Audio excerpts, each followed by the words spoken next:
Imagine you are a black woman in America in 1890. You are not allowed to vote. You cannot walk into most stores. You cannot sit where you want on a train. Most jobs available to you pay almost nothing, and most of them involve cleaning someone else's house or washing someone else's clothes. You have no inheritance coming. No investor is going to back you. No bank is going to give you a loan. You start with nothing. You have always started with nothing. Everyone around you started with nothing. Now build an empire. That is exactly what Sarah Breedlove did, and she became the first self-made female millionaire in American history. Sarah Breedlove was born on December 23, 1867, on the same Louisiana cotton plantation where her parents had been enslaved. She was the first in her family to be born free. But freedom, in 1867 Mississippi, was a word without much practical meaning. Her parents died when she was 7. Orphaned, she went to live with her older sister, and immediately began working the cotton fields to survive. At 14, she married Moses McWilliams, partly to escape her abusive brother-in-law. She had her daughter Alelia at 17. At 20, her husband died. She was a widow with a 2-year-old child and no money. She moved to St. Louis where her brothers worked as barbers, and she did what every black woman in America did when she had no other options. She took in laundry. For 18 years, Sarah Breedlove washed other people's clothes, 12, 14 hours a day, bent over a washboard, her hands in scalding water, earning barely enough to keep herself and her daughter fed. 18 years.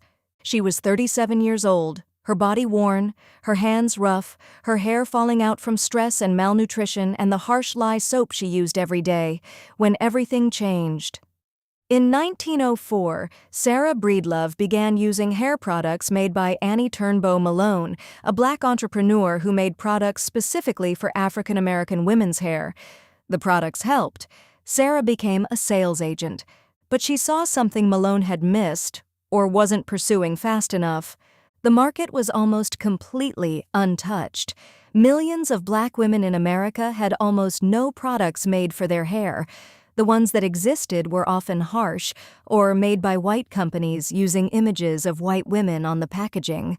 In 1905, Sarah Breedlove moved to Denver with just $1.25 in her pocket.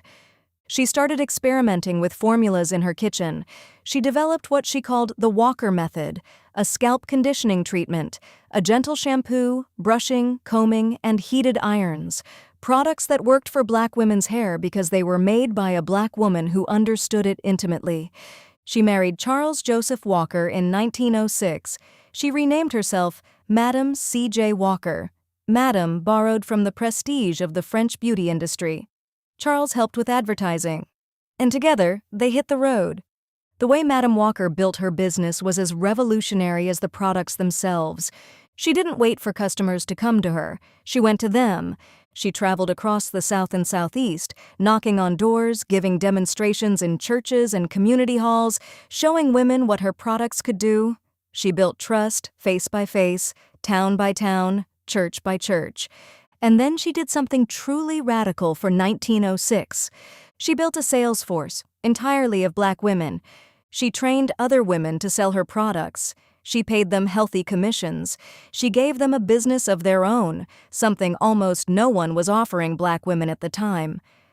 By 1910, Walker had moved her headquarters to Indianapolis, strategically chosen for its railroad access and large African American population. She built a factory, a beauty school, a hair salon, a laboratory, real infrastructure, a real company. And her army of sales agents, women she called her hair culturists, was growing by the thousands. Here is the number that stops you cold. By 1917, the Madame C.J. Walker Manufacturing Company had trained and employed over 20,000 women as sales agents across the United States, Central America, and the Caribbean.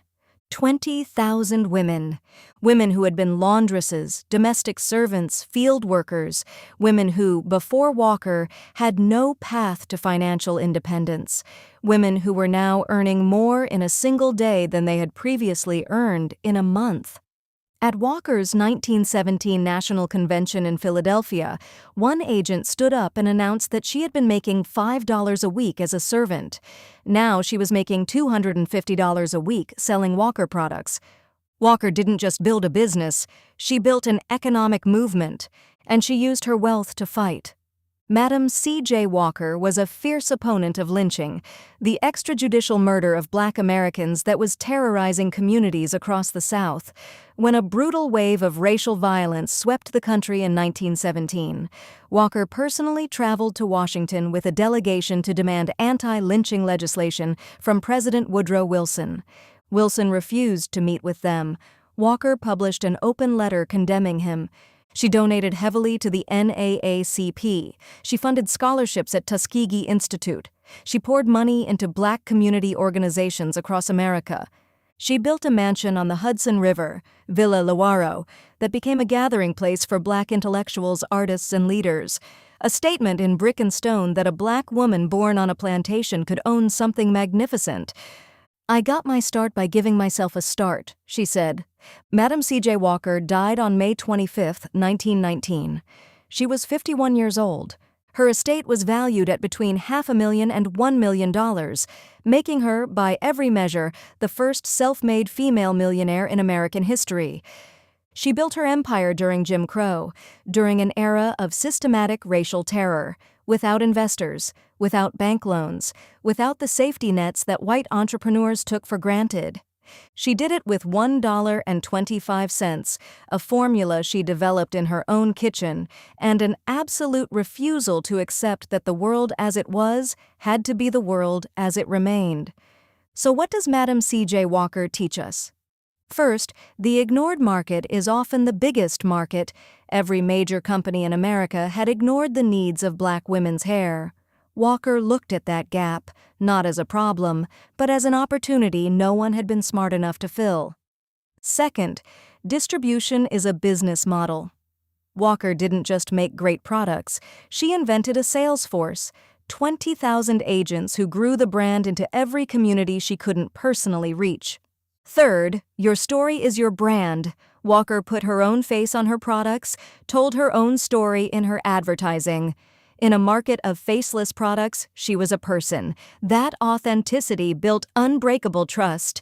And fourth, success is not just personal. Walker never forgot where she came from or who she came from.